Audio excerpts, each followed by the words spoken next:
Good evening and welcome to another episode of A Feast of Films for a very special Halloween episode. Ooh. With your host, Count Matt Blackula. I want to suck your blood. Yo. And Ethan Stein.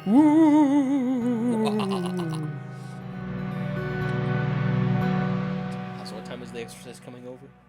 Should be here around 10 or 11, I think. Hi, everybody. my fellow movie fans. Welcome to another episode of A Feast of Films.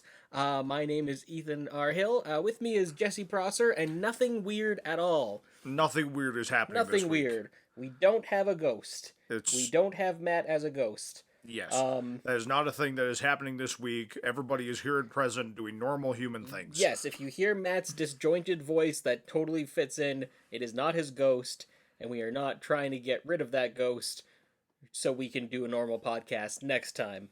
So, I think that clears up everything for everyone, and everyone knows that it's totally normal and nothing weird is happening. Exactly. Yes. Just a completely normal podcast, and we'll go on like it normally does with nothing weird happening. With Matt here, too. Right, Matt? You're here as well? How's it going, everybody? Good to be back. Even though I was back, I guess, last week. And the week before that. It doesn't feel like it some days. Some days it feels like forever. It's strange. Yeah. Good point, Matt. Yeah. So 2002. Yeah. So we're gonna talk about 2002 today. Just a handful of our favorite movies from that year, and we'll discuss them, and then we will discuss, and then Matt will also discuss. Isn't that right, Matt? Yeah, guy. Like, I have, what do we got here? 1, 2, 3. I got like 10, 11, maybe. No, yeah, that sounds good to me. Yeah, sounds good to me as well. Should Matt go first? Yeah, I think Matt could go first. Yeah, what do you got first, Matt? I personally, I thought this year was pretty stacked. Yeah. Matt, what did you think? Apparently in 2002, because that's the year we're talking about. Apparently in 2002, I just didn't watch that many of them, or I just didn't like that many of them. I didn't hate any that were on there. That's the one thing, like, I didn't absolutely just hate something that was on there. Minus maybe, I didn't actually hate anything that was on there.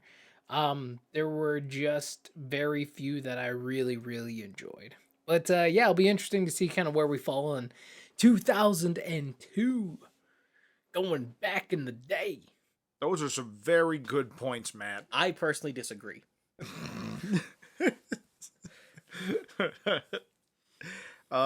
Just looking at the year, in particular was really good for horror movies. There was some other stuff in there that I really liked as well. Lots of sequels. Yes, a lot of sequels, and like one of the movies I'm going to be talking about today is a sequel that, in my opinion, could be controversial, is better than the original. See, I don't think I have any sequels. We'll cross that bridge when we get to it, of course. But yes, do you want to? Who would like to go first? I thought we decided Matt was going to go first. All right, Matt's going first. Isn't that right, Matt? My number one movie for 2022 is funny because it's also a Leo pick. It also has Leonardo DiCaprio in it. And that is Gangs of New York. Yeah, by Martin Scorsese. And I absolutely love this movie. Leonardo DiCaprio, Daniel Day-Lewis. There's like John C. Reilly. Liam Neeson's in there at the beginning. Cameron Diaz is part of it. What's the big Brendan Gleeson, the big guy? He's in there as well. It's just an excellent cast, excellent movie, and I just watched it not too long ago. That's why I remembered it. I've watched it during the pandemic for sure. It was probably like maybe 6-7 months ago now, but fairly recently again I revisited it. But it's just a story of this, orphan kid whose father was killed in a gang war, and he wants to get revenge, so he gets close to the man who killed his dad and kind of becomes like his son, and then like tries to kill him, but then he gets the jump on him. Like, it's just this crazy kind of like undercover trying to assassinate, trying to get revenge and justice, and also standing up and being a good man. And then you got all the events of New York City going on around them at the time. And apparently apparently Americans have always hated immigrants. Doesn't even matter. It's not just, like it's just apparently that's a thing. So, but no, it's a fantastic movie. The music is great. The performances are fantastic. Daniel Day-Lewis is just like that guy is just money. And Leo DiCaprio really knocked it out of the park with that one. And it's funny looking back, I'm like, God, he's pretty young in that movie. Like, he's a young guy. Yeah. You forget how people age, I guess, but oh, I should mention Gangs in New York too is also a period piece. Like it's in the I want to say like 17 or 1800s, something like that. Right. I think it no, it was just is it just before the Civil War? It must have been, I think, because there's some things with like Lincoln in there too. I can't quite remember, but the top hat was in for styles, so definitely the 1800s. Yeah, early 1800s, I think. Great piece, loved it. Okay, cool. That was a very good choice, Matt. Yeah, I also enjoyed that movie that you definitely talked about, and I know every detail that you mentioned. Oh, yes. Yes. No, that was very good and very informative. I remember this conversation because I was there for it. Exactly. Both of us were, because Yes. it's happening right now. Exactly. Totally not Ghost Matt. Not Ghost Matt. Totally real here right now, Matt. Yes, so how about you? How about you, Mr. Prosser? Alrighty, well, for my first choice of movie, I would like to talk about from 2002. We are gonna go with Dog Soldiers. No one knows what that movie is. Yes, but they should. Also, I thought that was a 2006 release. Nope, it is 2002. That's so weird. Right? It is a pretty old movie. It's almost like 20 years old at this point, which is just insane to me. Considering it's 19 years old, yes. Mm-hmm. We're 1 year away. But no, so Dog Soldiers is one of those movies that I discovered just on a whim going to the video store with my parents in Athabasca. Athabasca? See, I heard Athabasca, so I was like, and Athabasca? It's only half a basket. It's not the whole basket. The Athabasca? Athabasca. Have you been to the Athabasca River, or were you there? Or are you at the Fullabasca? The Fullabasca River.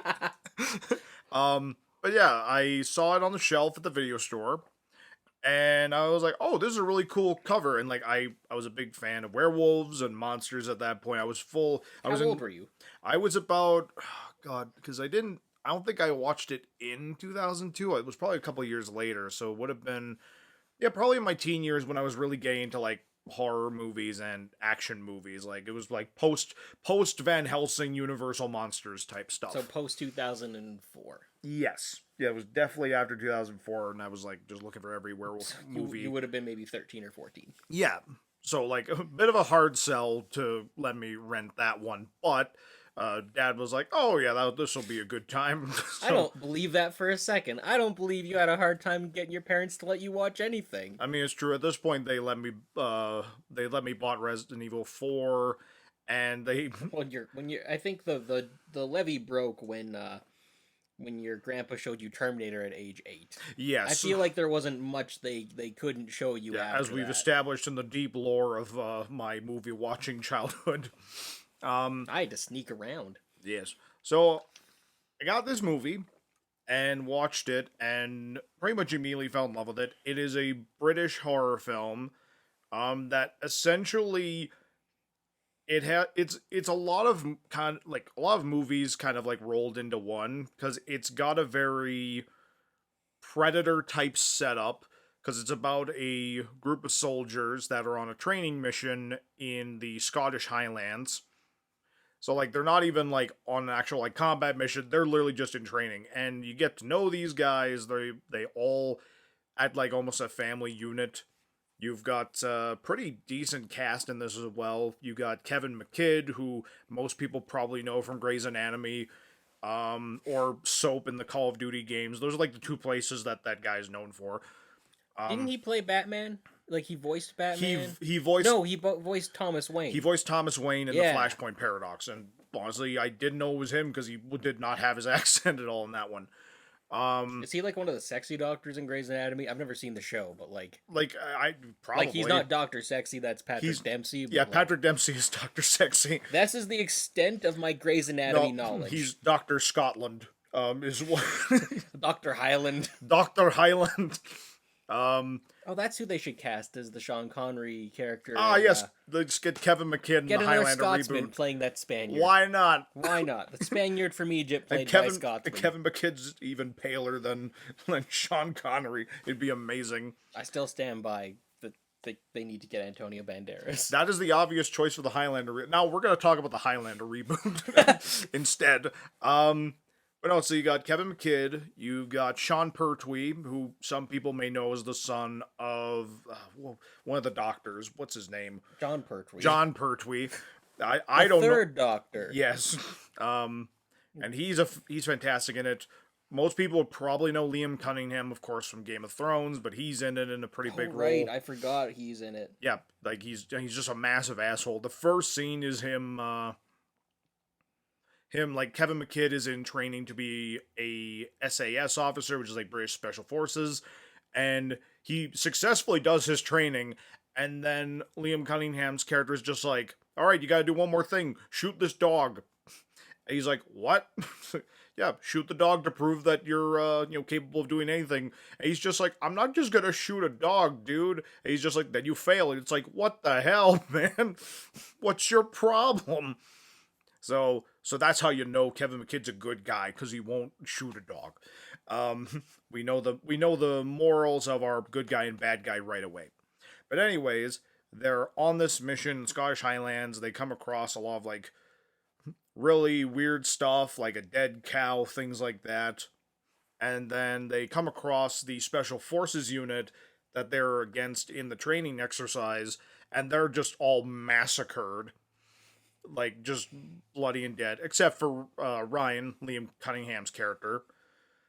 And then basically it becomes a siege type movie, because they hold out in this farmhouse, and then they are hunted by werewolves throughout the rest of the movie. And it's a really solid horror action flick, I think. It has a very, like, it's like equal parts like Predator, Evil Dead, and even a bit of Jaws with some of the speeches that the characters do in it and some of the setups. But it's a really, like, I think it's a really solid werewolf film. When it comes to werewolf movies, unlike vampires, where there's just so many, like, really good vampire movies, there aren't a whole lot of really good werewolf movies, in my opinion. And for me, this is one of them. It feels like an original take on a werewolf type story, a lot more action based than horror, like a lot of them are. And yeah, I think it's a good time. It's Shout Factory has a great Blu-ray for it. I would highly recommend it. It's okay. It's all right. Just okay. It's one I haven't watched as much as you. Like, I like it well enough. I just haven't ever really sunk my teeth into it. The big thing yes, the big thing that really holds me back from it is just the cinematic styling of it. It falls into that same vein as like Zack Snyder's Dawn of the Dead, right? Where it has like really grainy color correction, and it's weird visually. It's kind of weird. The werewolves look really good. Sometimes they look a little comically too big. Yeah, well, it's just like they had like really big guys in the suits, and then they had them up on stilts, so like you don't see them a lot like moving in shot, because like they do have a bit more of an awkward movement to them. But when they're either just like standing there or they're like quick cutting between them, they look really good. Their heads are a little big though. Yeah, like they're I think, don't they have like pointy ears, like really long? Like not quite the howling long and pointy, but like they are a bit bigger in the ears for sure. But no, they've got it's one of my favorite designs. The suits do look a bit awkward at times, but overall I really dig the look of them. They're more the like upright standing werewolves. It's like looking at the costume right now, it looks like a weird like the body almost looks like an alien suit. Like before you get all the tubes and stuff on it, but like a xenomorph suit with a wolf's head on it, which is kind of interesting. Like, and again, it doesn't look bad. By all accounts and purposes, it looks good. It just looks... The head looks more like a mask than it does a part of the body, you know? I guess so, yeah. But again, it still looks good. Like, I'm not saying it looks bad or looks cheap. Like, it looks really good. Well, and like, these are, like, in my opinion, like, some of the most, like, physically intimidating werewolves I've seen in a movie. Like, you if you saw that thing like out in the forest. Oh, I'd be dead. Oh yeah, like you'd have a goddamn heart attack because these things are standing like almost like 7 or 8 feet tall, so like they're absolutely intimidating. But yeah, sometimes in some of the wider shots, like when they're just standing there, like they can look a bit awkward. But overall, design wise, I really like them. The film also has a really good sense of humor. Like it has, there is a lot of like British slang, and they're soldiers, so like they're cursing all the time. And because they really feel like they're like a unit and they have a camaraderie, like they have a lot of fun talking to each other. And there's a lot of fun gags that they have in the movie.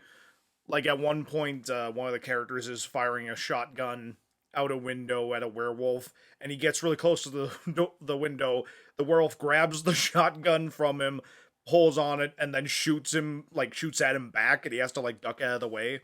So they have a lot of fun with the action in the movie because you can do things like that with a werewolf. Maybe. I don't know. It seems a little weird. Well, and they kind of have their own version of the lore and just kind of how it works. Like Silver is still a consistent within that universe, things like that. But it almost seems like it's like the day before, the day of, and the day after the full moon is when they're active. Which like some stuff, like some movies do that, some of them don't. I like that. I like the longevity of the threat. Yeah, like where it's not just one day, and it's also not just like, oh, they can transform whenever, so there's like less of a worry about like, so it's like they just, because in the Underworld movies it's like, oh, they can transform all the time, which again, like it works for those movies because of what they are. But if you're doing more of like a timed threat, it makes more sense for them to like, they can only be werewolves for God knows how long. But no, like I think it's a really solid werewolf flick, and especially since we're coming up on the Halloween season, I think it would be a good one to watch, in my opinion. Yeah, so that's my first choice. Well, I guess it's my turn now, isn't it? Yes. So like mine's kind of weird because like there's two that like, because we could talk about Lord of the Rings, we could talk about Star Wars, but like we've talked about Star Wars to death. Oh boy, and it's episode 2. So yeah, like, I don't feel like talking about Attack of the Clones. I want to have a good time on this podcast, so I don't want to talk about Attack of the Clones. And like Two Towers again, we're reserving Lord of the Rings for its own video. Yeah. But like for me, I think like I feel like Lord of the Rings would be my top spot. And it's tricky because there are two Disney movies that also came out this year, and like for me, like I saw that. Yeah, like Disney movies always kind of like, they're always so good that it's rare that a movie comes out that's better, and like two of them are movies that I think are darn near perfect. Yeah, and that's Lilo and Stitch and Treasure Planet. Okay. And so like for me, I can't really like, there's not really one that's above the other. Like both of them are really really really solid. Lilo and Stitch reminds me of like my family because it was my little sister's favorite one, so like we watched it all the time. Treasure Planet, I've always enjoyed the Treasure Island story. Yeah, and then set that in space. Well, it's almost got like almost a bit of a steampunky space type aesthetic to it. But it's really cool to set that in space, and like at no point do you sit there and question like, how are they breathing? How is this working? How do the physics work here? It just works. And it's like, I don't know, like I love both those films so much. I don't really know what else I can say about them though. Like that's the thing, is like, because everyone knows about them. Everyone knows Lilo and Stitch and Treasure Planet. Yeah. Like I know like Lilo and Stitch, like it is one of them, like for the modern era of Disney, that is definitely one of the better ones that they did. Like, and those characters are just endearing, and the animation's really good. Solid supporting cast, and like it feels like it's just a really like feel good movie as well. Like kind of like it's almost like E.T. on crack. like kind of. I don't know. It's weird because it doesn't have the same vibes as E.T. No, like that's like it's because obviously like Stitch is way more. Like it's like Stitch is like a chaotic neutral character in a lot of ways. Stitch is like if a gremlin crash landed. Yeah. Like again, it has more in common with Gremlins, I'd say, than E.T. Yeah, but, no, like, okay, I could agree with that. Like again, it just got a really good story. The soundtrack is great. I just realized it almost like takes a bit from like Critters with like Yeah. the alien bounty hunters looking for it, except if like the critters were the good guy. Like again, dude, there's so many things in that movie that work. Mm-hmm. The soundtrack too, like it's weird because technically Treasure Planet and Lilo and Stitch fall under that umbrella of non-musical Disney movies. Right. But there's But plenty of music in Lilo and Stitch. a lot of Elvis, which like I'm a big fan of Elvis, so like that was great to see. And then Treasure Planet just has like the soundtrack in general is just really well crafted. And again, it's like it's a sci-fi film that doesn't feel like a sci-fi film. It feels like a seafaring adventure, and I think that's a really cool parallel to do. And that's something I've always enjoyed with sci-fi is how much parallel there is between space travel and sea travel. Well, because Like look at Star Trek, look at even like Star Wars, and like how a lot of that stuff is very it's like similar to navies more than necessarily ground forces. yeah, well, a lot of science fiction they tend to like. I mean, Star Wars, I find for the most part, usually lends itself more to like aerial type stuff, like with the ships and just the way they talk about them. Where like Star Trek, 100% I think feels way more naval. I think it depends on the ship though, Yeah, because I think the smaller ships, I agree with you. yeah. But when you get to like So the you're not talking about the big Corellian cruisers. You're talking about yeah, like when you I'm talking about the Star Destroyers. yes. Yeah. Like that to me is more discussion like the way they run it, the even the positions. Yeah, it's all like space More stuff. naval based. Yeah, space stuff tends to like lean more towards naval, and then there's Why does it lead towards belly buttons?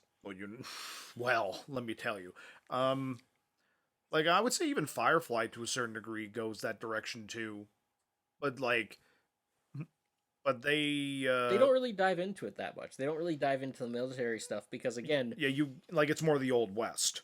yeah, well, Firefly itself is a bit controversial because technically, if you look at it from a specific perspective as like which side is which, technically, the main characters that you're rooting for would be more in line with the Confederacy in the Yes. Civil War. Don't they say something to the equivalent? Like, doesn't Nathan Fillion's character in like the second episode say something similar to the South will rise again?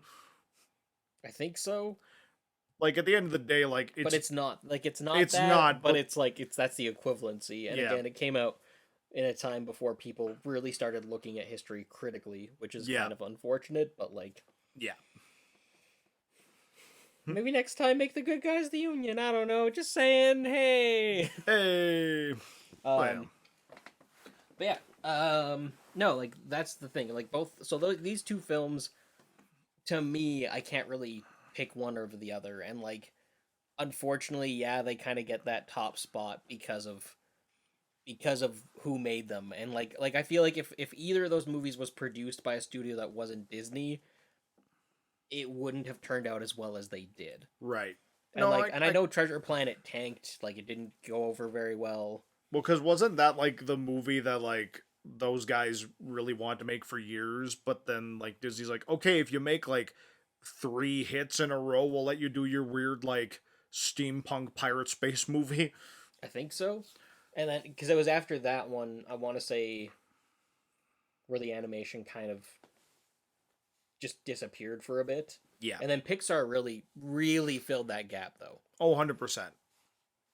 No, that's agreeable. And then like you didn't really see a resurgence again until Princess and the Frog and Tangled. Resurgence, as in we got one 2D movie and then they gave up. Well, yeah, well, literally because it tanked. I think I talked about this way back when we were discussing 2009 with Matt. I don't think you were part of that one. No. I think it was even before you started editing. I think so, yeah. But basically, just a refresher on that, they were made a deal. They're like, yeah, just make like they brought over the guys from Pixar to oversee Disney animation and be like, "Okay, cool." Yeah. And they were jacked about it. They were like so excited because they're like 2D animation. Oh yeah, here we go. And they were meeting with the marketing team, and they're like, "We're gonna call it The Princess and the Frog." And the marketing team is like, "No, Don't do that. And they're like, why? That's what it's about. And they're like, okay, but you want to get as big of an audience as possible. And in the world today, if you throw princess in the title, all of the boys aren't going to go see that movie. Even though this movie isn't just about a princess, that's what they're going to think because people are dumb. Yeah. Don't have this title. And they're like, guys, we've made so many hits. You're wrong. I know you were the marketing team. I know you know better. But no, we've made so many hits. You're wrong. Don't worry. It's and such then a sad story. It also opened the same week as Avatar. Yes. So Princess and the Frog absolutely tanked. Mm-hmm. Because they were right. Yeah. Avatar didn't help, but the title didn't help either. Right. So that's why when the next film came out, they did it a bit cheaper with the... Because I want to say the 3D animation is a little more cost-effective. It's not cheaper, as in, like, it looks cheap, but it is more cost-effective. Well, it's essentially you're creating the 3D model of the character, and then you just have to, like, animate that. It's not, like, 2D where you're creating the cells and, like... Every single frame kind of thing. Exactly. Like, you... Like, essentially, like, the initial, like, creating the characters themselves is kind of where the costs come in more, and, like, once you have the character, you've got them all rigged and everything, then it's just a matter of animating them, which takes time, but not quite as much if you like, because there's like preset animation that you can like kind of start with and then like edit them as you go, things like that. Like I've done a bit of research into this kind of stuff. Yeah. I don't claim to be an expert, but I've done a bit of research into it. So if you want to prove Prosser wrong, do it so in the comics. It's fine. Comments, it's fine. Yeah, please remember to like and subscribe and tell me I'm wrong. But so that's why Tangled came out, because they were going to call it Rapunzel. A marketing team came up to them again and said, hey, it's more than just a movie about Rapunzel. You should call it this. And they were like, we want to disagree with you and say no, but you were right last time. And so that's why it was Tangled. That's why it's Frozen. That's why it's like it's interesting because it's right, but it's really messed up. It's really messed up. So, but yeah, this was kind of Lilo and Stitch did great, and then Treasure Planet did not. Yes. And it kind of changed their animation course for a little while there. But again, I can only imagine if Disney didn't make these ones that it would have just gone over a lot worse. Yeah. Like, because I think at this point Warner Animation was all but non-existent. Mm-hmm. And I can't think of other animated films that were coming out. Like DreamWorks was. Yeah, DreamWorks was doing like their 3D animation. Yeah. But could you imagine this, like, either of these movies is like a 3D animated movie? No. Right? Like, like, maybe Treasure Planet, like, maybe, but humans look so weird. Yeah, that's the thing, like, it would have been nightmare fuel for, like, some of the characters. Everyone looks like Lord Farquaad. Basically, yeah. So, yeah, solid picks. I mean, I was also, like, I was going from like the bottom up for mine. Like, you were starting at the top? You were saying? Oh yeah, I guess I started from my top. Whoops. Oh well. It's all That's good. fine. Look, they're all top threes. It doesn't matter. Yeah. Anyway. Yeah. Should we move on to Totally Not Ghost Matt's second pick? Yes. No, 100%. Not hello, Ghost Matt. No, not Ghost Matt. Not Ghost Matt. Yeah, gosh, you're terrible at covering. I mean, you're terrible at casual conversation. Yes, my apologies. So, non-Ghost Matt, what is your second pick? Yeah, Matt. Okay, so I'm gonna go with a kind of wacky one here. I'm gonna go with Adam Sandler's 8 Crazy Nights. He's so good. It's probably okay. So I haven't watched it. To be fair, I haven't watched it since I was probably around this age, those early double-digit years. So it's been a long time. I don't really have any judgment on it as an adult, but remembering it as a kid, it was pretty fun. It was a great little animated piece with Adam Sandler. There was some great songs in there. There was I can't even tell you what the plot is because I don't even 100% remember. But it was like it's kind of like the 8 Nights of Hanukkah, right? It's the 8 Crazy Nights, and I remember there's a song called Technical Foul. There's some like crazy old family he lives with. Oh wait, okay, so I'm just trying to remember because I think he gets arrested and then he has to go in like house like house arrest or something, but his house burns down. So then he's got to live with like these old people, and they're like kind of crazy, and then he learns to love them and learns to be a good person because he starts out being a real rotter. But it was absolute. I thought it was really great. It had a lot of like that Adam Sandler character, those like kind of goofy characters, but all just animated. And if I remember correctly, just a really warm story. I don't know. I have such I saw it on here when I was going through the list. And I was like, yes, Adam Sandler's 8 Crazy Nights, man. Let's do it. That's a technical foul. Do do do do. I can't remember what the rest was. I just remember there's technical fouls.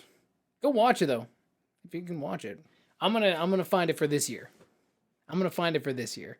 It's actually really well. Like I thought it would be pretty bad when we went because it's just like animated Adam Sandler. I was like, oh, okay, but it's actually really good.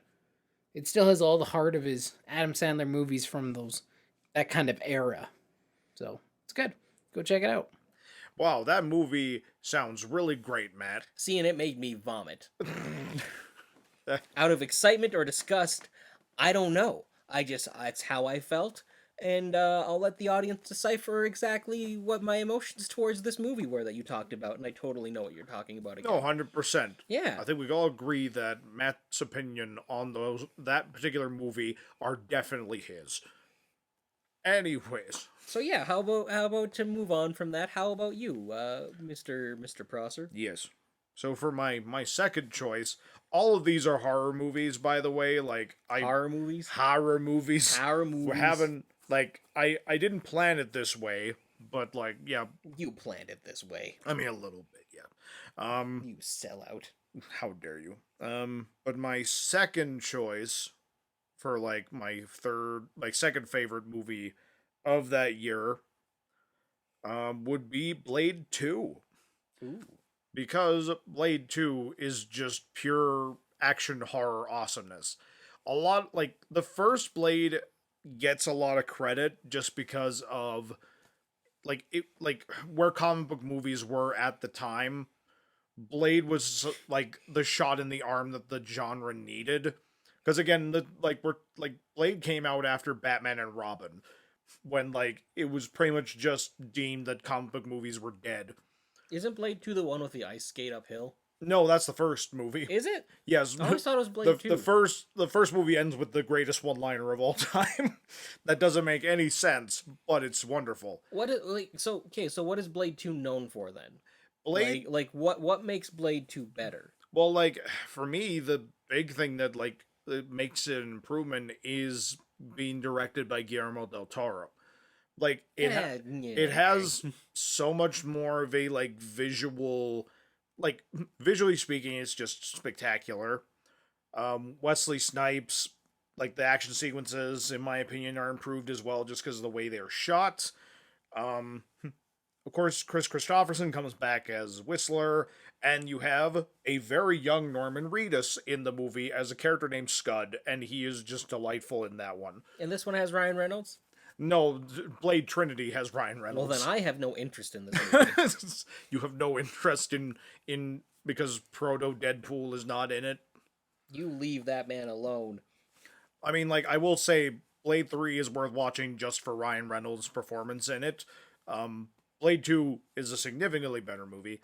But no, essentially, Blade 2's story has Blade being recruited by, like, essentially, like, some of the high council of, like, the Vampire Nation is the best way I could describe it. But they come to him and they're like, hey, man, we need your help since you're so good at killing vampires. There are these, like, mutant super vampires that have been feeding on us. And the leader of the, like, the super mutant vampires is, oh crap, I should know the guy's name. Luke, oh crap, he's Aragorn's dad, he's Legolas's dad, Lee Pace. Lee Pace? Yeah, Lee Pace is the main mutant vampire in that one. And he's really good as that guy. Actually, wait, give me 2 seconds here. I'm going to fact check myself because I actually don't know if it is Lee Pace. But I'm like 90% sure it is. Oh my god, it's not Lee Pace. I'm so sorry, everyone. I don't know how I screwed that up. I think I was thinking of the villain in Hellboy 2, which is played by Lee Pace. Lee Pace isn't in Hellboy 2. Isn't he? I don't think so. Oh my god, no. Okay, so the person that I thought was Lee Pace is Luke Goss, who is in Blade 2 as well as Hellboy 2, The Golden Army, and is also the main guy in some of the Death Race sequels that they made after the Jason Statham one. Anyway, so Luke Goss, who I thought was Lee Pace, we'll edit around this. Yeah, sure. But no, so Luke Goss plays like the main mutant vampire, and like the design of the mutant vampires I always thought was cool because they've almost got like a predator thing going on where like their mouth unfolds and they like latch onto people or vampires. But essentially, like you have like a like almost like a cancerous vampirism where like they get bit by these things, and it's almost like they become more like I Am Legend type vampires where they're more feral and like they look sickly and things like that. But they hired Blade to try and kill them because they're more immune. They're like immune to a lot of the things that like vampires are normally weak against, like garlic and silver and things like that. The only ways you can kill them is to stake them in the heart or to expose them to sunlight. So it immediately raises the threat. There's a squad of vampires that basically have been training to kill Blade that now have to work with Blade. One of them is played by Ron Perlman. Ron Perlman is just wonderful in everything. But no, like as far as like, again, it's kind of like that mix of like action and horror, and it has a really good blend of the two, in my opinion. So I personally think it's better than the first one. Blade 2 is great, and it's the standard I will be holding this new Blade movie to with Mahershala Ali, which I hope is awesome. I've got high hopes for that one, but it's like for me like one of the golden standards of like action horror is Blade 2. I see. Yeah. I need to revisit the Blade franchise, in all honesty. It's been years. It's been a while since you've watched them. It's been probably at least... Like, have we even watched Blade together? I'm pretty sure we did a while back. I'm honestly trying to remember when the last time you watched Blade. You don't remember me watching movies with you ever. That's not true. The Orphan. Listen, we are positive that you were there for that. Positive that I was there or wasn't there? Wasn't there. No, I talked to Trent about this. We are positive that I was there because me and him sat down and he showed me the movie again, and I predicted up to a certain point, and then I had to leave. No. That's what it was. I was there for 2/3 of the movie. Yeah. And you guys didn't believe me. Yes, we thought you weren't. We thought you weren't there because you weren't there at the end of the movie. That's a weird thing to not remember. A whole person just leaving halfway through the movie and you didn't remember. Yeah, one would assume that if somebody just disappeared. I didn't disappear. I announced. You guys said bye to me. That's true. Like, how many, like, it would be weird if somebody who, like, was supposed to be there wasn't actually there. I know. It would be really weird. Yes. It would be not as weird as if you had their voice that you could just put in wherever you wanted, but... That's true. Yes. But, you know, we're not doing that, so it's all good. No, like, you guys could have done that with me. You could have remembered me. It's true. But I don't. So. Don't you forget about me. And you did. Yes. Jerks. Yes. So I guess, That's all I got on Blade 2 if you've got nothing to add. I got nothing to add. Again, I haven't rewatched it in so long. No, fair enough. But yeah, no, I'd recommend the first two Blades, like, in my opinion, are great. I like the second one the most. And the third one you can kind of skip over.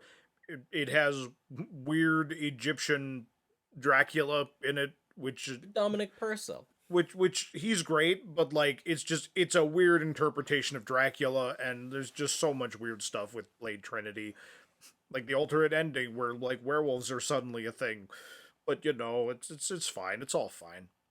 But yeah, no, that's my second pick. Ethan, what do you got? I'm gonna go with Equilibrium as my second pick.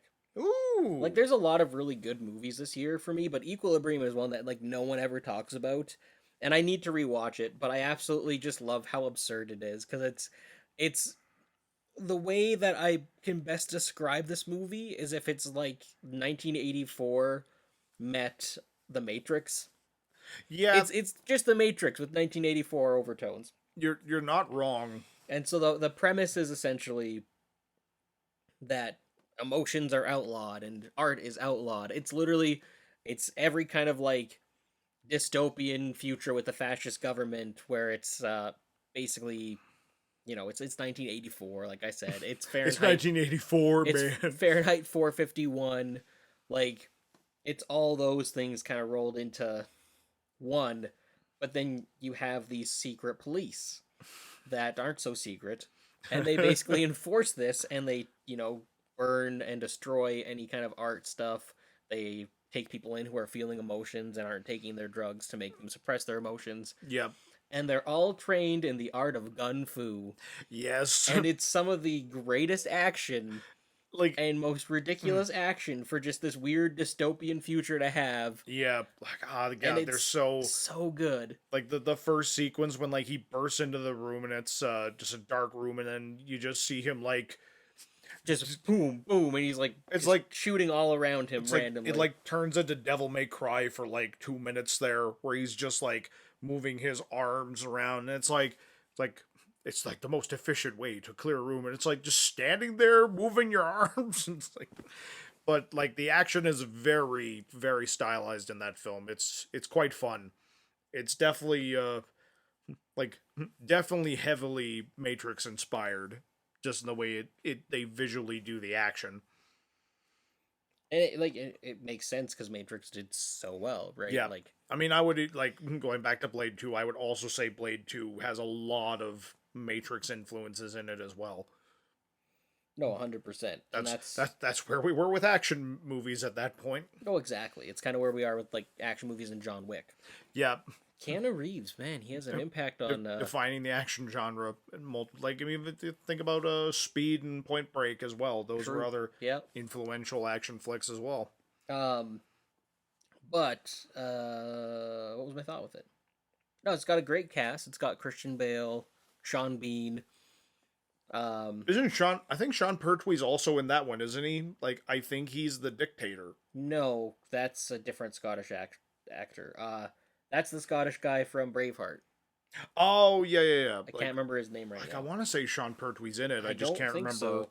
I just can't remember. Tay Diggs is in it. Yeah, no, it's a really really solid movie. Dominic Purcell's in it. Oh my god! Oh, and you're right. Sean Pertwee's in it. Hooray! Angus McFadden. Just the most. That's the most Scottish name. Angus McFadden. You leave the Scots alone. They've done so much for us. Mhm. Yeah, no, it's a solid flick. It's really fun. I enjoy the crap out of it. It's cheesy. I don't go into it expecting like the greatest movie ever made, but like it's a good time and it's one that I've always enjoyed watching since I was a young lad. Yeah, much like a lot of like movies that Christian Bale was in at the time, like his performance sells a lot of the more over the top stuff that's happening.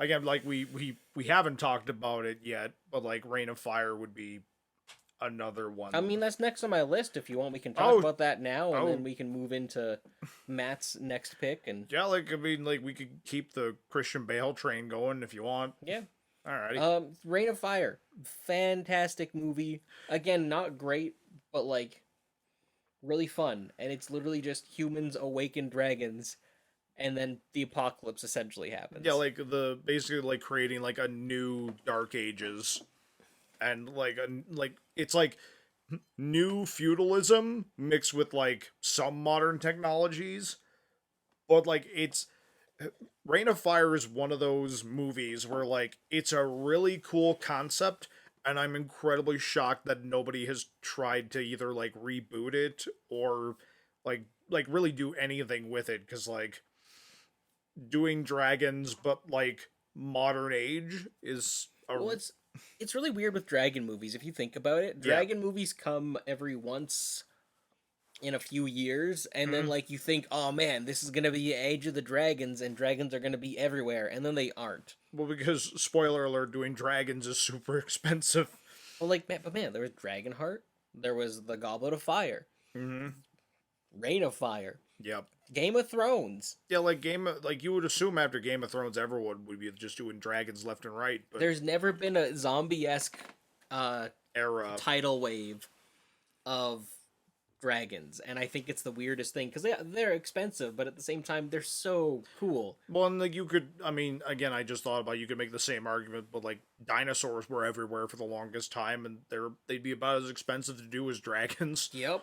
So like, it's weird that dragons never took off, no pun intended, the way that a lot of other kind of popular ones And the did. designs are so good in this movie too. Yeah, like they feel like, as much as they're like the medieval European dragon designs, they feel like a tangible, like what a dragon would be like if it was a real creature. Yeah. Which like, yeah, it's like, it was definitely one of the movies on my list that like not my top 3, but like it was one of them, like that is a movie that if you love like kind of medieval shit, like, or you just love dragons, it's one of the best ones out there. It's not even super medieval though. It's just literally it's interesting though because it's basically, again, it's a post-apocalypse movie with dragons. Yeah. And how do you feel, like, do you prefer intelligent dragons or do you like kind of the more animalistic kind? I think it really depends, because like it, like obviously if you're gonna have like a like central dragon, like a Smaug, like in The Hobbit, like having an intelligent dragon that can have conversation and all that, like that makes sense for something like that. Oh, who's that? Smaug. I think I said Smaug originally. Yeah, he said I'm just Smaug. I'm just gonna say It's both. like I'm gonna say both so people can't get mad at me. Smaug? Yeah. It's like a cat saying meow weird. Smaug. Smaug. Smaug. It's, Smaug. dude, that's why I like the element. I still, this is totally a side tangent that isn't anything, but it makes me giggle. Anytime I type LMAO, I just think that's a cat saying meow. Lemao. Lemao. French cat. Lemao. We have to talk about Matthew McConaughey. Matthew McConaughey is great in this, and also Gerard Butler. Yes, like it's one of those movies that people forget Gerard Butler is in, because it's one of his like least Gerard Butler-y roles. Well, like, and he's not in the whole movie. no, exactly. Spoiler alert. But like Matthew McConaughey Just shows up as a crazy American in a he's like tank. his head is shaved. He's got this big beard. He's got an axe, And a tank. and he's just clearly insane. And he works as a good foil for like Christian Bale's character, who's like trying to be the leader of this like these like group of survivors, and is trying to keep things kind of like in order and checked and like calm, and trying to do some sort of like some kind of normal life. Oh, there's Because Christian Bale's character, he saw them when they first came out. yeah, he was there when they first awoke and all that. So again, a bit of a like a fantasy like Destiny element going on there. We're like The Star Wars scene. oh god, yeah, him and Gerard Butler performing Star Wars, And then take credit for coming up with this story to all these kids. It's so funny. But no, like yeah, it's a really enjoyable movie. It's definitely not like, it's not a masterpiece by any means, but like it's a very original take on like doing a dragon movie. And it's got some really solid action sequences, some really innovative stuff they do with the dragons. Yeah, it's just like, that one is it's just a solid fun movie. And again, I'm incredibly shocked that nobody has tried to like reboot that or even do like a video game based off it or anything like that. Did it have a video game? I feel, well, I mean, it came out in that period of time where every like big budget action movie had a video game, so I feel like they might have done a video game for it, but like Sure, like, because that's one I'd want to find, right? just because I feel like it might be terrible, but it might be great. Mm-hmm. But even like a TV show, like why is like Huh. There's a Rain of Fire game. And Google reviews has a 90% people liked it. Oh my god. Be one of those rare For cases where PS2, the game is better than the movie. the plot differs significantly from the film. Ah. It's on PlayStation 2 and Xbox Okay. and GameCube. And apparently the plot, you can play as a dragon or you play as a human. The plot's divided into two. Oh, it's the King Kong game all over again. Yeah, I gotta find this game. Tune in next time for mine and Ethan's Let's Play of the Rain of Fire game. I sure hope so. That's amazing. Yeah. I feel like I've seen it around and just never took it seriously. I probably saw it in like a Game Gear magazine back in the day and just like didn't think too much of it. Yes, we highly recommend this movie. Yes. It's just a fun movie. Yes. It's just dragons. What more do you want? Boy, Matt, you've been really quiet. Yeah. Is this Matt's third or second pick? I believe this is his third pick. Matt, because we started with him. Yes, we did. What's your third and final pick before we go through our lists and just kind of list things off? Rattle things off, yeah. Spider-Man. Sam Raimi Spider-Man. That's right. I was going to say Spider-Man 2. Then I was like, no, it's Spider-Man 1. That was a classic. Probably one of my first superhero movies when I think about it. Going back in the day. Because there wasn't too... Other than, like, I guess Batman and stuff like that, right? Well, no. X-Men. When did X-Men come out? Only a year before. 2 years before that. Right? So...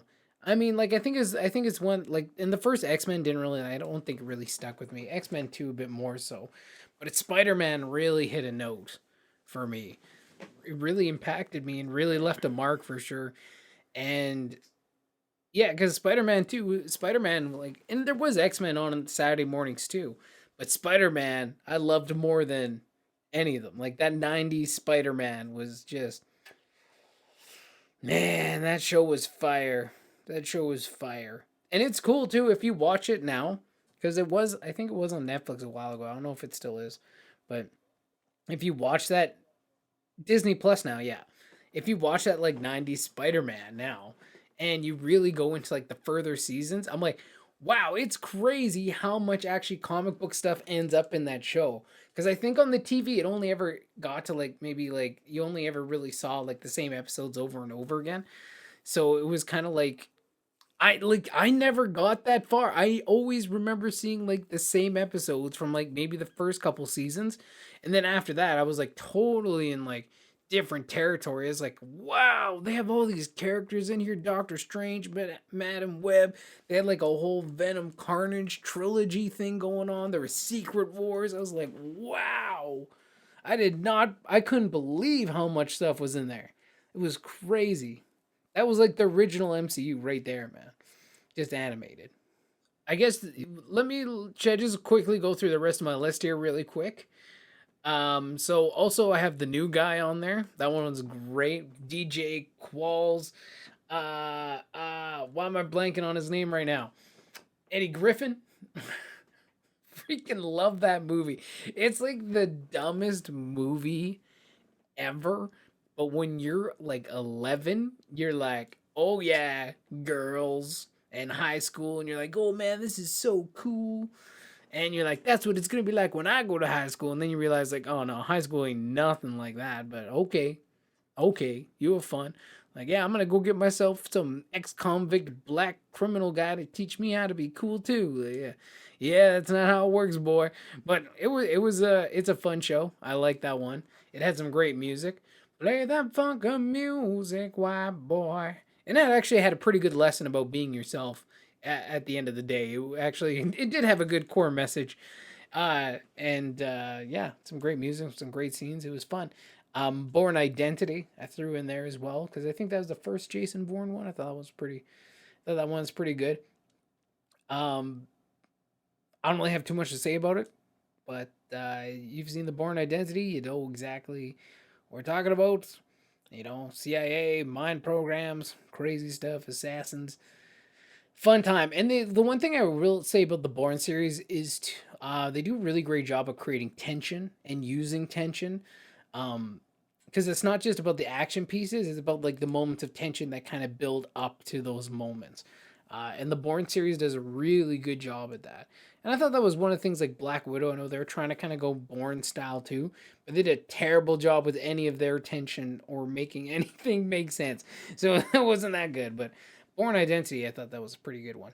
Minority Report with the that one's kind of cool because it's like this future utopia where the police force has like a future crime predictor, so they can arrest people and stuff. Yeah, you get like arrest for crimes you haven't committed yet, kind of thing. So it's pretty cool. And yeah, no, it was a pretty fun. It was a pretty fun movie.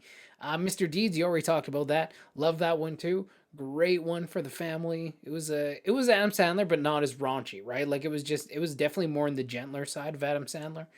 Um, and yeah, it did have a lot of good feel good moments too. You got Crazy Eyes in there. Like it was a lot of fun. It was a good one.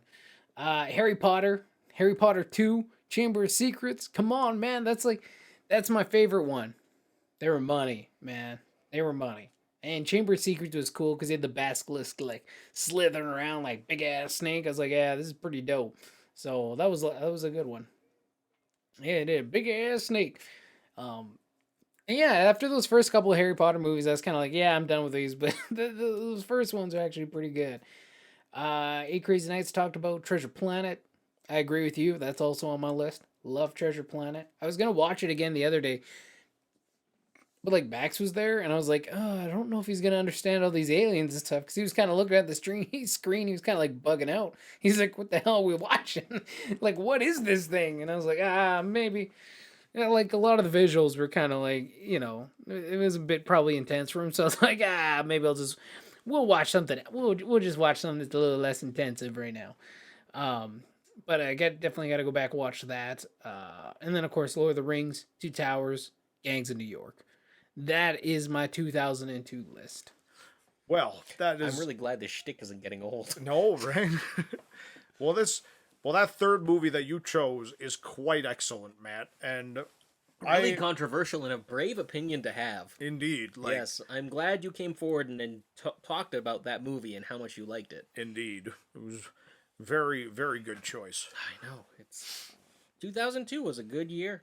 I'd say so. Like, it's, we weren't quite in the dour, depressing era of cinema that would follow suit, so. We were getting the tail end of, like, all the films they had made pre 9/11. Mm-hmm. Right before they started producing films post 9/11. Indeed. But no, but yes, my final movie. Is it also going to be a really good one, or is it going to be terrible? It is really good. You said it's a horror movie? Yes. In 2002? Yeah. One of the It better not be a vampire movie. It actually is not. It's technically a zombie movie. Oh, okay. Well, that's even worse. 28 Days Later.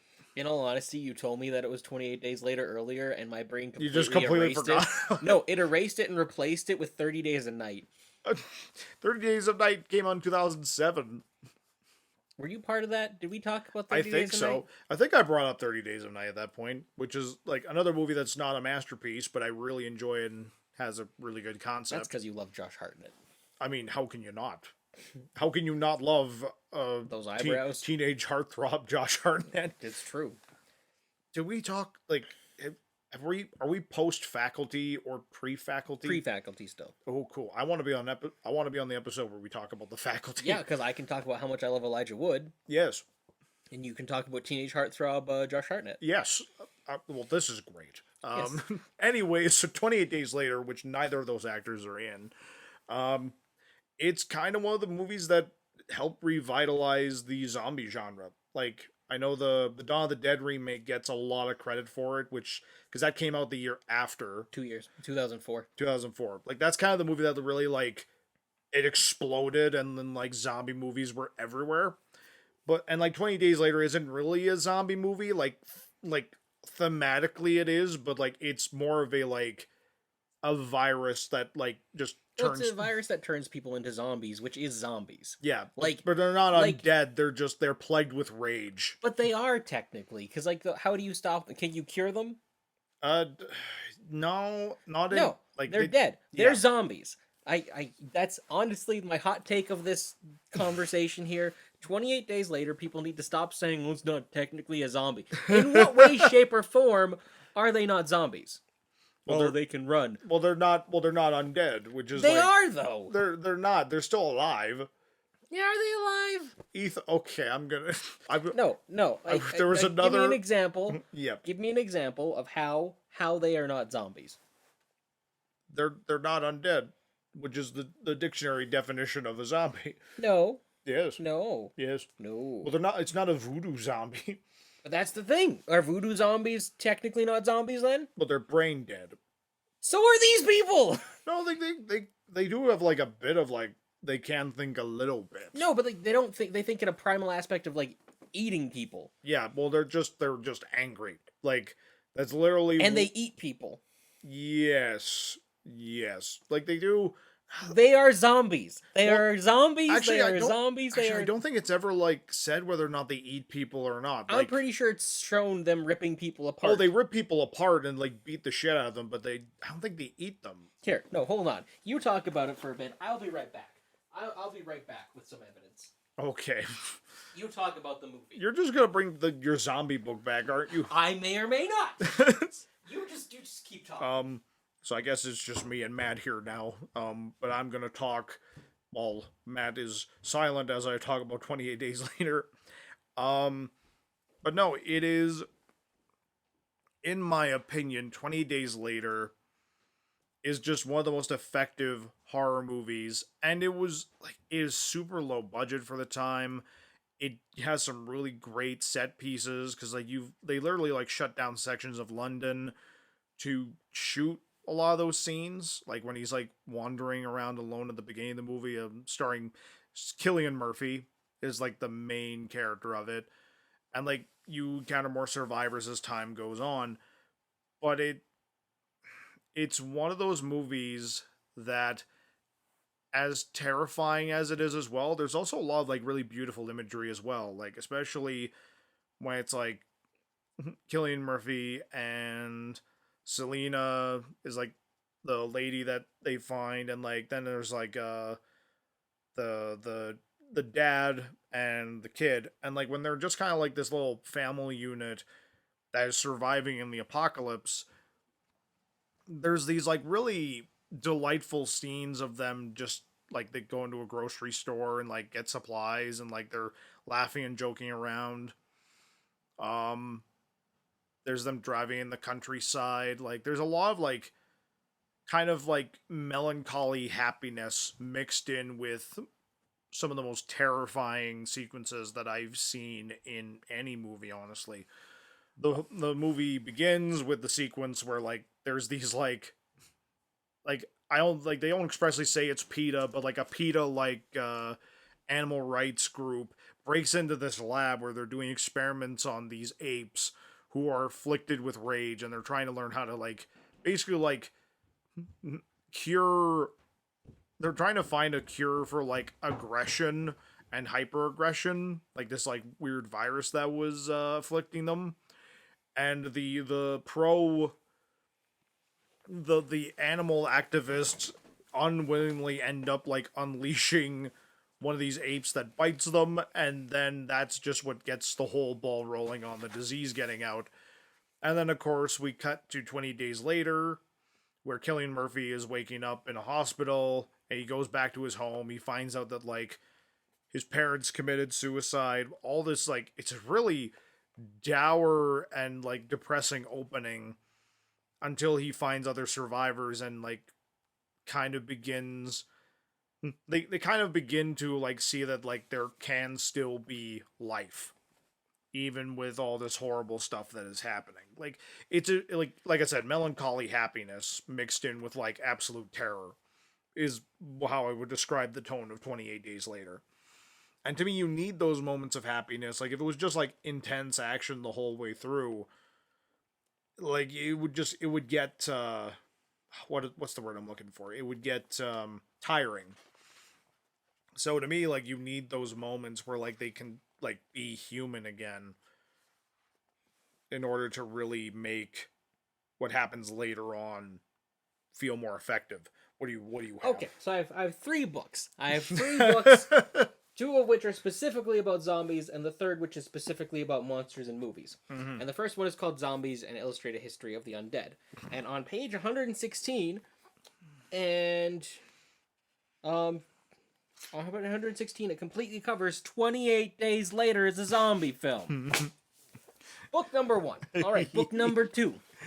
Book number 2. We're going to go to the index here. We're going to go to the index, and we're going to look for...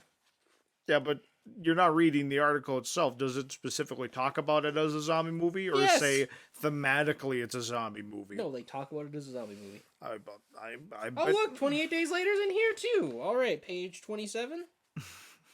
Page 27. In 28 Days Later, the zombies definitely run as they chase the survivors of a plague that has afflicted London.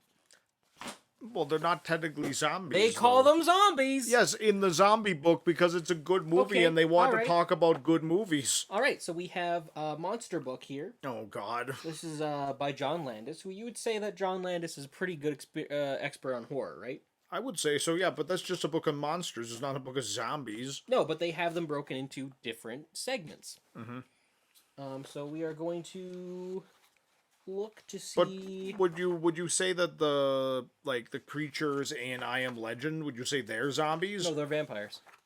Oh, but they beat people up and they're diseased and all that other stuff. No, they're specifically vampires. Oh, That's what the lore does is. it say that specifically in the movie, Ethan? Yes. Oh well, no, it doesn't. Yes, it does. They don't call them vampires in the movie. They do in the book. Yes, which the movie is Oh. based off of. Oh, what's Oh, what's that? the 28 weeks it's in later? it's in the zombie section. Well, obviously they must be zombies, Ethan. Obviously they're zombies in I Am Legend. You That's just actually hilarious, you- because it's on the same... It's you- on the same page as 28 weeks later. you just got schooled by your own example. Not really.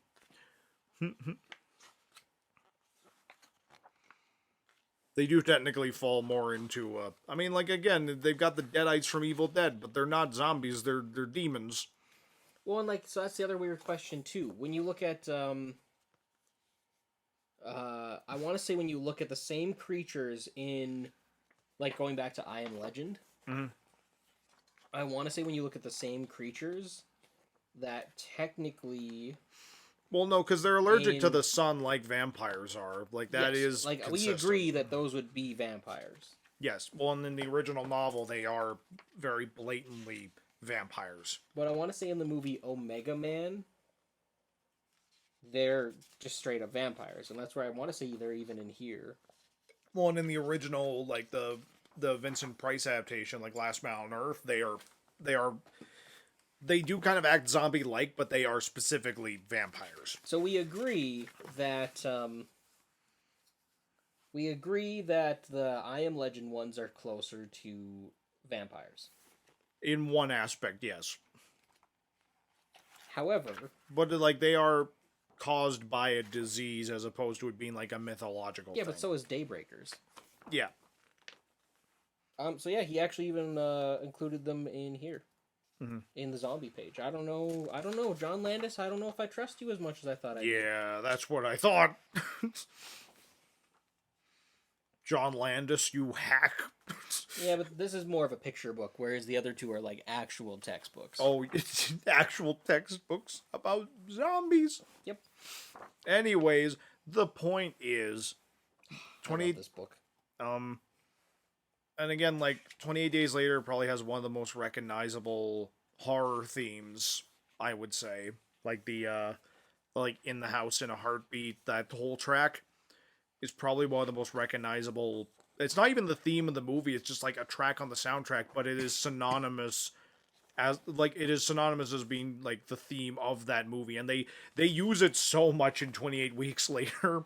Like, they use Isn't it comically almost. almost, yeah, like, they use it in almost like all of the major sequences as opposed to like having their own score. And, like, don't get me wrong, it's an amazing track and it's cool that it gets used more, but like when they use it in 28 Days Later, it's just that whole sequence at the end in the house and it just builds and builds and builds, and it's creepy and intense, and it's just, yeah, it's so well done. I mean, to be fair, his organization is kind of weird because he did include Michael Myers in the ghost section because he dresses as a ghost in the Halloween movie. Well, of course. Yes. So really, The organization is odd. Once again, you're the one who brought the books into this. I'm just responding to yes, them. and I stand by my statement that that they are zombies. They are 100% zombies. That is thematically what they are supposed to be. They are literally zombies. No, they're figuratively No, zombies. they are literal zombies, and you're like, is a mummy a zombie? No, because it's a cursed being. What makes it different? Because mummies are intelligent, usually on the magical side. Mm-hmm. Zombies Are are usually inflicted by a disease that takes away their brain. or is it a disease, or is it radiation? Like, we don't know. Yes, in that movie we do. Yes, it's a virus, Yes. and not everybody with a virus is a zombie. Does rabies turn people into zombies? Can we disagree that looks like Jim Rash? The Gorgon. It looks like the Dean as Medusa. Medusa Dean.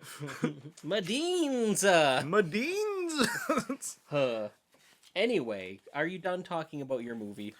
About your zombie movie? It's About your totally zombie movie? jeez, my proto zombie movie 100% zombie movie. is. Anyways, the point is, regardless of whether you call it a zombie movie or not, it is a really great movie. Solid horror flick with some really great performances in it, and probably. Oh yeah, no, the movie is amazing. Like I think that's the big Thank thing. you for finally saying Yes, that. just to clarify, You've just I been was taking so the hung piss up on, out of- I am annoyed at the amount of people. It's the people.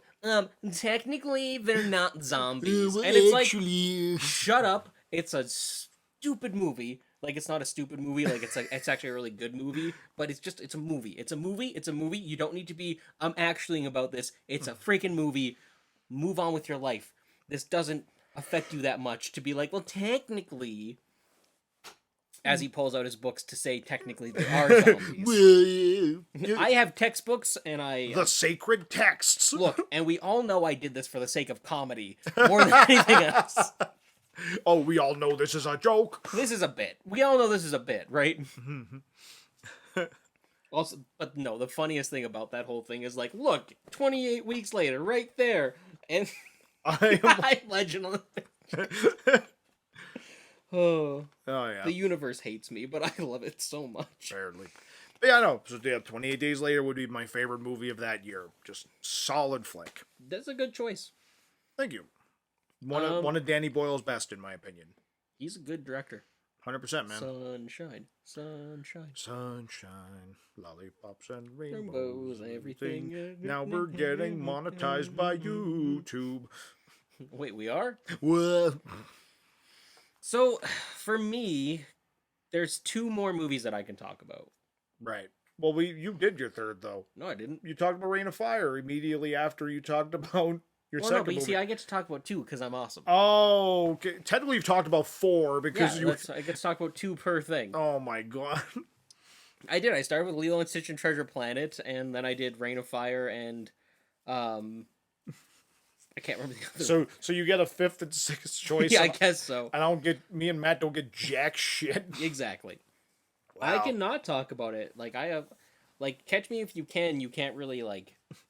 I don't think you've seen, right? I have not seen Catch Me If You Can. That's what I'm really excited to show you. I think you're gonna really like it. It's Spielberg, Tom Hanks, and It's always a solid combo. Leonardo DiCaprio, and it's a fun, almost like a heist movie, but it's just like it's fun, and I don't want to give away anything about it to you. The weird thing about Catch Me If You Can is like every time I see the poster, I think like in my brain I think it's The Terminal, and then I think I've seen it because Tom Hanks is in The Terminal, That's one I haven't seen. and then like that's a good movie too. And I think it's Steven Spielberg again. It might be. Give me a second here. Also, on a side note, just to kind of like, to clarify too, before I watched Catch Me If You Can, I thought it was Oh, yeah. specifically. Yeah, it is Spielberg. Oh, cool. I thought the premise of Catch Me If You Can was this, because just from the trailer, and again, when this came out, I was what, 11, Yes. and I saw the trailer. I never watched it again. Mhm. But the trailer that I remembered was essentially, it looked like Tom Hanks was made a deal with Leonardo DiCaprio that he could marry his daughter if Tom Hanks caught him. What? That's what I thought this movie was the entire time. And then I sit down to finally watch it. I'm like, okay, let's see what this is. And I'm pleasantly surprised based on true events. Mhm. Really fun chase movie, but just with a lot more depth than like, well, if I catch you, you can't marry my daughter. That'd be That's the not even a weirdest- part of the movie. That'd be the weird... I don't know why I remember that. That's like that'd be the plot of a comedy at that time. It is kind of a comedy. Like, it's fun. Okay. Like this movie, it's a fun movie. It's not like a serious. I mean, like again, it's Spielberg, so like I assumed it would be like pretty fun. Yes, it's really really good. I'm really excited to show you it. Mhm. And then the Time Machine is one I gotta talk about.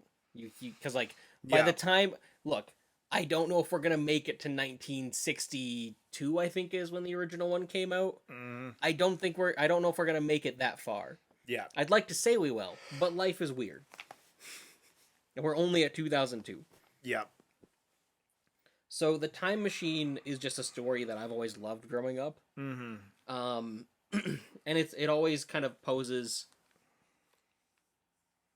a weird question. And like it always makes me it makes me think, but like in a weird way. We're basically so a scientist builds a time machine and he accidentally launches himself into the future, like into the far future. Like he goes in to a bit of the near future and finds out some stuff. He's like, oh man, the future looks terrible, and then goes like way into the far future, into like the 2 millions, something like that, like way far in the future. And he finds this peaceful people who don't really know much or do much, called the Ayalew, and these carnivorous underdwellers called the Morlocks. And basically, the scientist meets a girl, falls in love because it's the 60s. Of course, yeah. I'm talking about the 60s plot, by the way. Mm-hmm. Meets a girl, falls in love, and decides that, he has to try and save them. And so he actually stops the Morlocks from, he basically destroys the Morlocks, and then he is separated from the girl, and he's like, well, wait, if I go back in time enough to where she's not trapped, I can save her before it happens. Mm-hmm. However, he then launches himself all the way back in time. In the meantime, he couldn't time travel back in time originally because the Morlocks actually stole his machine. So Yeah. that's why he couldn't get out of the situation. But he Yes. gets it back, gets separated from her, is like, wait, if I'll go back in time, but then he goes back in time too far, Yeah. and ends up back where he started. And he tells his friends the story, and they're all like, dude, you're insane. And he's like, what do you guys know? And then he gets back in his time machine and goes back to go and save the lady that he fell in love with, because Hollywood.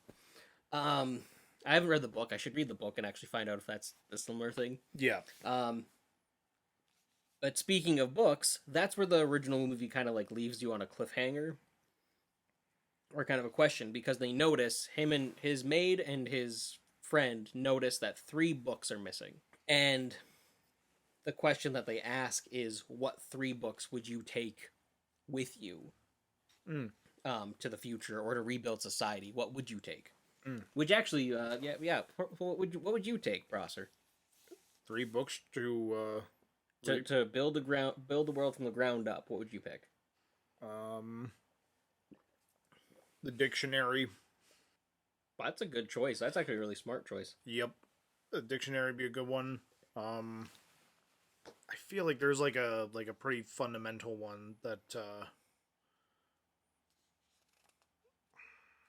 there's like a fundamental one that like I'm missing that would be like a good one to have. Probably some kind of like survivalist guide. Okay. I don't exactly know like which one I would choose, but like just basically something that would like be good for like rebuilding, like basically like building a compound type one, like some book like that. And then trying to like I was gonna be a smart ass and pick something by Nietzsche. Except for you don't know any of his books. Yep, pretty much. Hard to be a smart ass. Like something to help build a dictatorship. You know, it's just The Communist Manifesto. I bring the Communist Manifesto. Clearly the best book for it. No, that's a tough decision, man. Like, right? I imagine in the Time Machine, one of the books was the Bible. No, they don't say. They leave it open. Okay. They answer. They ask the question. They're like, he took 3 books, and they're like, he's like, yeah, but what 3? And then the guy asks, like, well, what 3 would you take? And then the movie ends, and like, Yeah, that's a which really is good question to end on. Yeah, no, that is a solid ending. Like for me, I think I would pick a. I love how you've talked way more about the original than you have the remake. I'll touch on the remake. Of course, yeah. Because the remake has many different themes. Yes. And trust me, by the time we get to the year that the original one came out, we'll have everyone will have forgotten this episode. Yeah, that's fair. I would probably go with an agriculture book, like kind of like how to essentially build an infrastructure of growing your own food, of building houses, that kind of stuff. Yeah, so that's kind of like a not a survival guide, because again, it's the idea is building society. Yeah, it's building a society, and I think. I guess an agriculture book is more what I was thinking of when I thought of it originally. Because I don't know a lot about that, but irrigation, that kind of stuff. A joke book. I think a joke book would be really important. Gotta laugh. But how are they going to know what the jokes are unless you give them a dictionary and teach them words? As I said, the dictionary was a good choice. That's what I didn't even think about. Right? But then, of course, the only language is whatever dictionary you choose. That's the only language that'll ever exist. Conveniently, they all spoke English, so... Yes. And I think my third pick would actually be like some kind of art book. Hmm. Like something to kind of show what art is, showcase art. Yeah, that'd be a good choice. Right? Because I think agriculture and art is kind of like the cornerstone of society. Agriculture, art, and language. Like, that's what you need. Because, like, let's be honest, botany is going to completely change. Yeah.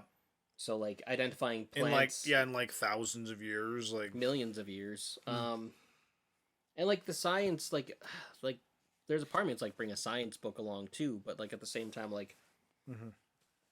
What all are you going to be able to explain? Because there's going to be a lot of rediscovery anyway. Yeah.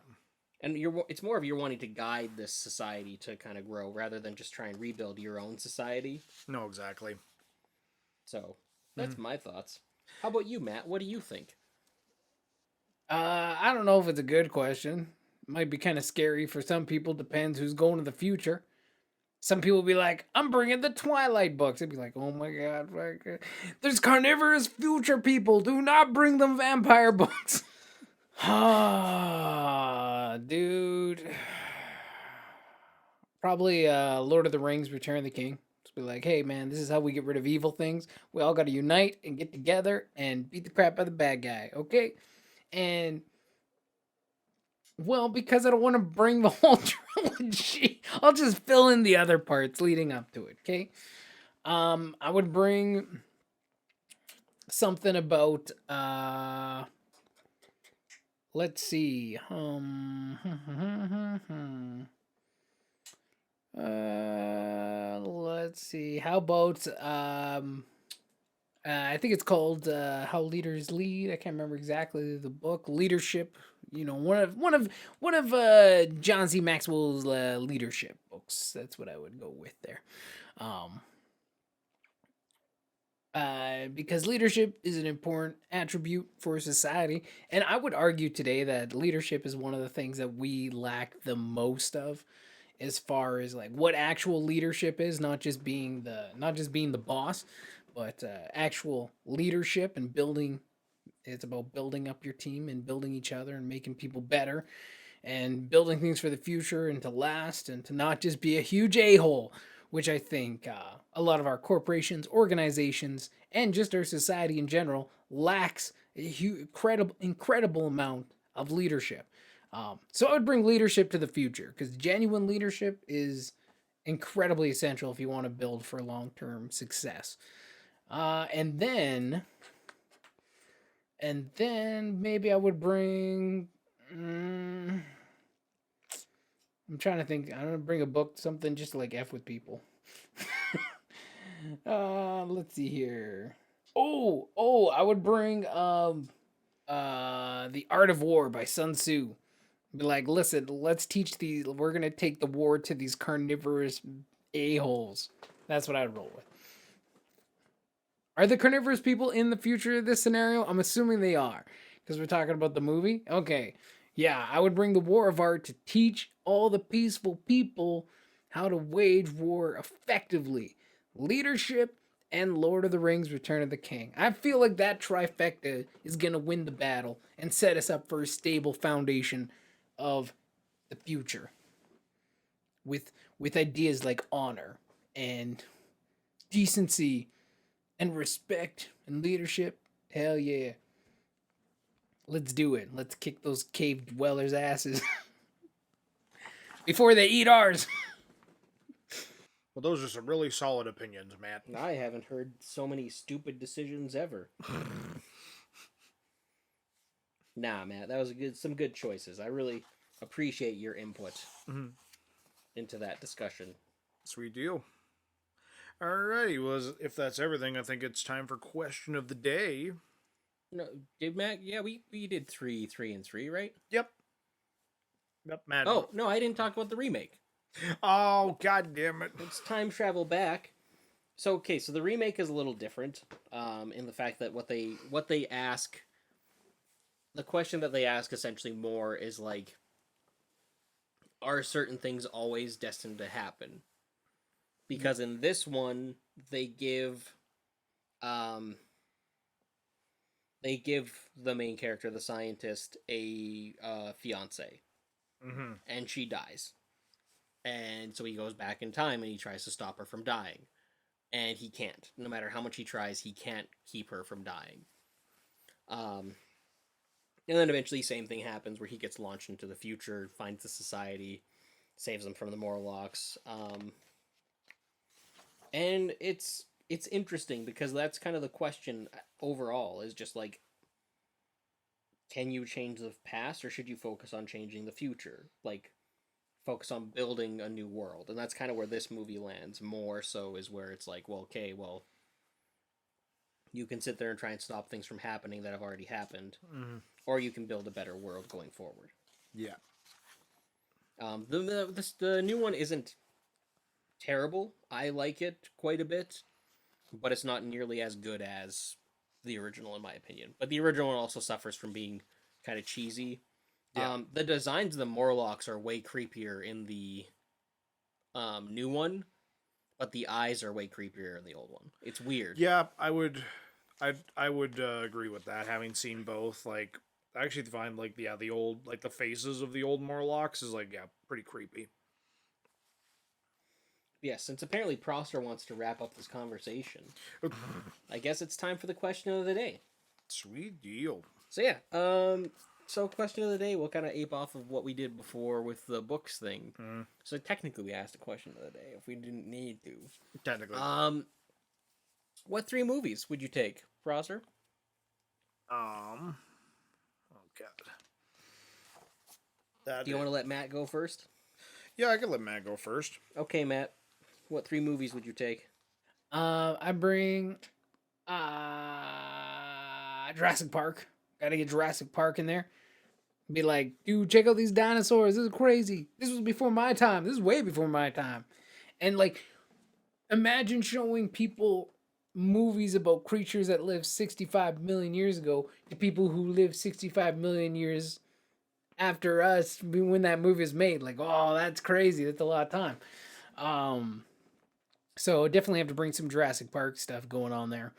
Then maybe Happy Gilmore. Good sense of humor. Like you said, that was important, right? Bring some Happy Gilmore. Great message, but even funnier movie. Get them chuckling. And then And then I'd bring Lord of the Rings: Return of the King.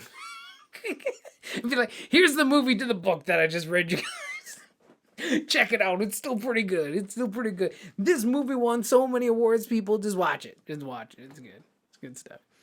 Well, those are some really solid picks, Matt. I mean, I guess if you want mediocrity. Well, of course. Yeah, no, if I was gonna bring 3 movies, that would be like 3 movies to the future with me. What ones would I bring? Man, it's legitimately tough. Well, like, what movies would you feel are important to show people? Like, what would you... Like, Matt had his answers. I don't know why it's so hard for you. Like, I think... It's not like Matt had a whole week or two to think about his answers. Or something like that. Yeah. Because Matt is right here with us. Not in the room, obviously. He's at his house recording separately. Yes. Has safety. Just bring the Lord of the Rings trilogy. That's what Matt said. Matt said Return of the King. Oh my god. Why would you take that out of all movies? No, And like that's as a Lord of the Rings fan, but like you want some diversity. I'd bring Mad Max Fury Road. Just to teach people that that's what it could be. Well, like it's a movie that doesn't necessarily require knowledge of doesn't necessarily require dialogue to understand what's going on in the story. There's a lot of visual storytelling going on in it. It's entertaining. It's a very clear tale of good versus evil. So like that I think would be a really good movie to bring. It could be semi-familiar territory with the post-apocalyptic setting as well. He's gonna give all these future people some PTSD. Well, of course. Having some problems here, aren't you? It's tough, man. Like Superman. I think that would be a good one. Very uplifting movie. Gonna confuse everyone about time travel. Yes. So you too could turn back time and fix everything. If I could turn back time. So all my answers, I can only ever think of like sarcastic answers. Okay, well let's change it a bit. There are 3 movies that you could show anybody for the first time. You have to pick 3 movies that you think, like, you meet a new person and you're like, you haven't seen any movies ever. These 3 are the 3 that you have to see first. Raiders of the Lost Ark. Okay. Like, that's just a classic movie and a really good movie. Schindler's List. That's fair. Yeah. And, Go ahead, just pick another Spielberg film. I was gonna say, like, these are all Spielberg films and they all revolve around World War II, but you know, it's fine. It's true. Ghostbusters. No, that's more than fair. Those are the 3 I would choose, because, like, you've kind of got a little bit of everything that, like, film has to offer with those 3 movies, and they're all accessible. Like, I mean, like, Schindler's List, like, is a pretty heavy movie, but, like, it is a watchable movie, and I think it's a really good example of, like, how dramatic a movie can be, you know? No, that is definitely a really good choice. Yep, and Ghostbusters just like it's just a fun time, and like I think most anybody can get something out of watching Ghostbusters humor wise, whether it's the slapstick or the subtle comedy or what have you. So, yeah, those are the ones I would choose. Good choices. Thank you. What about yourself, Ethan? Well, since it took you so long to think about it, I've had time to think about it, and I think I would go with Back to the Future. The Princess Bride, and Young Frankenstein. You're gonna put them on the Ritz? Yeah, well, you see, because you get a little bit of a horror story, but that's comedy, so it's still light. You got a little bit of an action adventure fantasy, but it's comedy, so you keep it light. And you got a time travel adventure story, but it's comedy, so you keep it light. Oh, so you just want people to laugh. Laughter is the thing that connects us all, my friend. No, and fair enough. Like, those are really good choices. Like overall, I could see those working. So yeah, no, 100%. Yeah. Well, I guess that wraps up another episode of A Feast of Films. Where can the good people find you, Matt? You can find me on gamingnightradio.com. Gaming Night Radio, my podcast. You can go other podcast, not other one than this one. You can find it on any of the podcast apps as well. We're talking about gaming. Celebrate the best, call out the worst. And we've had a couple pretty solid episodes going through the last couple of weeks here, so always excited. Come on by for that. It's pretty fun. Usually drop them Tuesday at 1:15 in the morning. So if you're up or if you're sleeping, or if you want to catch them later that Tuesday, free game, man, free game. And also you can find me on Twitter at GK Radio Man. I don't really tweet that much though, so maybe I should stop promoting Twitter. But yeah, you can find me there. Excellent. That's really good to know. All right, yeah. How about you, Prosser? Well, you can find me at Instagram at thatjprosser. You can go there, check out what I've been doing. I haven't uploaded a whole lot recently, but like I'm planning on uploading more in the future. There's my YouTube channel, Jesse Prosser, where you can check out a couple of shorts I've done, and you can also find Ethan and I's feature film Damned Rights on realhouse.org. Go there, buy it or rent it, and give it a watch. See what you guys think. Cool. Ethan, where can the good people find you? You can find me on Instagram at Ethan R. Hill. You can also find me on YouTube at Ethan R. Hill. And same thing Prosser said, you can find our movie there. Yeah. So that's it. This has been another totally normal episode of A Feast of Films. Not at all with anything weird going on or any... So normal. Yeah, completely normal. Yeah, so have a good week, everybody. So long. Bye-bye. Toodaloo. Alright, so you said The Exorcist is coming, like, soon? Yeah, it should hopefully be soon. Okay, then we can get Matt back to normal. Indeed. Alright.